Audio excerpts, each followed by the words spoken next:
This one will be Sans preacher. You care to say something? Someone had to do it for me. I know what it means. So is this... honey. It's okay. It's okay. You know what this is? I would like some help with that.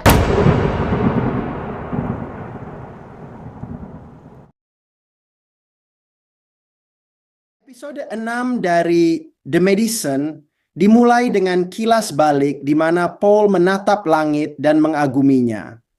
Dia mengatakan tidak ada keteraturan, tidak ada aturan, dan tidak ada hukum fisika.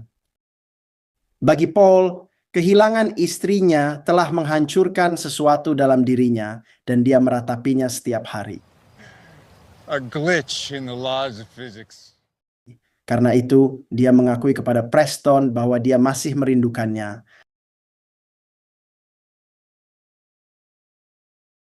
Alih-alih menawarkan solusi, ia memberi Paul ruang dan kemudian merenungkan dalam jurnalnya bahwa kesedihan tidak dapat dikelola, hanya dapat ditanggung. Sementara itu, cetak biru emosional itu bergema hingga saat ini, di mana Stacy mendapati dirinya menavigasi medan yang serupa. Ketidakhadiran Preston bukan lagi sesuatu yang abstrak. Itu terasa mengganggu, hadir di setiap ruangan, setiap keheningan, setiap keputusan yang kini harus ia ambil sendirian.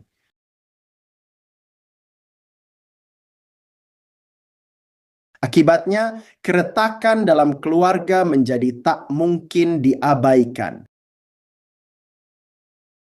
Kembalinya Paige bekerja berakhir dengan kekacauan, mengungkap keterputusan emosional di lingkungannya. Interaksi yang tidak peka meningkat menjadi kekerasan. The worst thing on the planet for this environment. He deserves to crash. Yang membuatnya kehilangan pekerjaan dan ilusi kendali atas dirinya. Namun, dunia Abi pun tak menawarkan perlindungan. Lingkaran sosialnya mereduksi kehidupan emosionalnya menjadi gosip, menyoroti betapa terputusnya ia dari dukungan yang tulus. Kontras antara kehadiran Montana yang teguh dan kedangkalan New York semakin tajam dari waktu ke waktu. Everything, every detail, all of it, spill now.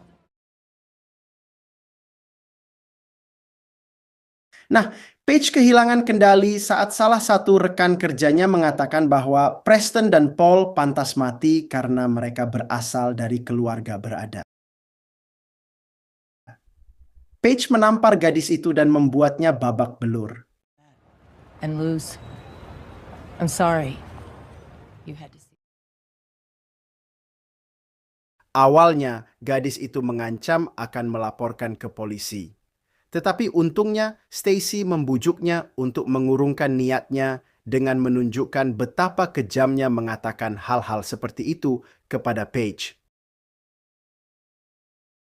Ketika Paige menelepon dengan panik, ia segera bergegas membantu saudara perempuannya. Ia menelepon Van dan memintanya untuk berbicara dengan petugas polisi New York dan melihat apakah ia dapat membantu Paige. I'm just gonna side it with disturbing the peace. I'll take it. Sedangkan Abby, ia mencoba kembali menjalani hidupnya dan bertemu dengan teman-teman lamanya. Sementara itu, Stacy menjalani terapi di mana dia mengakui ketakutannya dan menghadapi rasa sakit, kemarahan, dan kesedihan atas kehilangan yang dialaminya.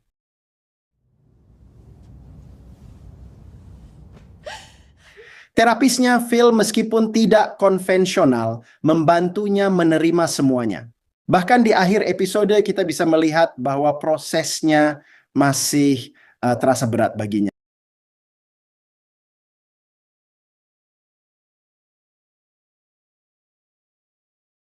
Ya, setelah menjelaskan apa yang terjadi, dia menanyakan keadaannya, dan wanita itu mengakui bahwa dia masih marah padanya. Meskipun begitu, dia berjanji akan selalu ada untuknya kapanpun. Sayangnya, kita tidak tahu apakah mereka akhirnya kembali bersama. You know what they say, Paige? There can be no trust with secrets.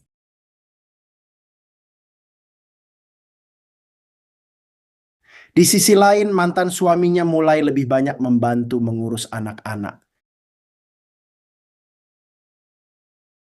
Lil mengadakan upacara peringatan untuk Preston di apartemen Stacy di New York. Dia berharap itu akan membantu Stacy.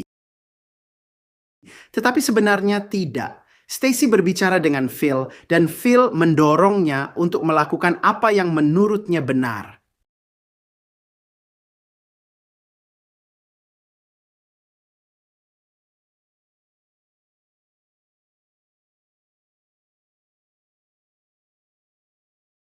Namun Stacy sampai pada sebuah kesadaran penting.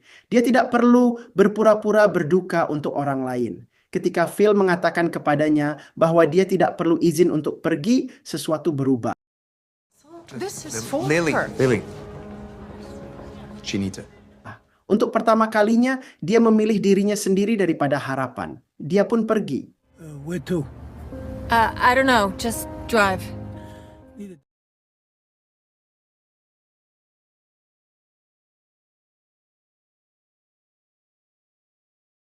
Pada akhirnya, dia melewatkan upacara peringatan, meninggalkan ponselnya dan kembali ke Montana. Fucking Twilight Zone. Okay, well, let me know if something... Anak-anaknya khawatir ketika mereka menyadari dia meninggalkan ponselnya dan belum kembali. Ketidakhadirannya memicu kepanikan dalam keluarga. Abby, Paige, dan Russell berusaha memahami hilangnya dirinya, menafsirkannya melalui rasa takut dan kebingungan mereka sendiri. Sementara itu, jawabannya jauh lebih sederhana dan jauh lebih Stacy and Clive. Adegan berakhir dengan Kate menemukan Stacy tidur di dekat makam Preston dengan sebuah pistol di sampingnya. Stacy dengan cepat meredakan kekhawatiran Kate dan menjelaskan bahwa pistol itu hanya untuk keselamatannya. Lions, tigers, and bears worry walking around here alone, so...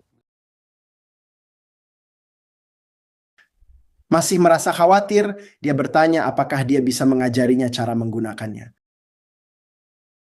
Wanita itu setuju dan bertanya di mana dia bisa membeli pakaian baru. Dia mengarahkannya ke toko lokal. Dari penampilannya, dia tampaknya berniat untuk tetap tinggal di Montana karena dia mengaku merindukan tempat itu. Murdoch's will have about all you need. Bozeman. Yes, ma'am.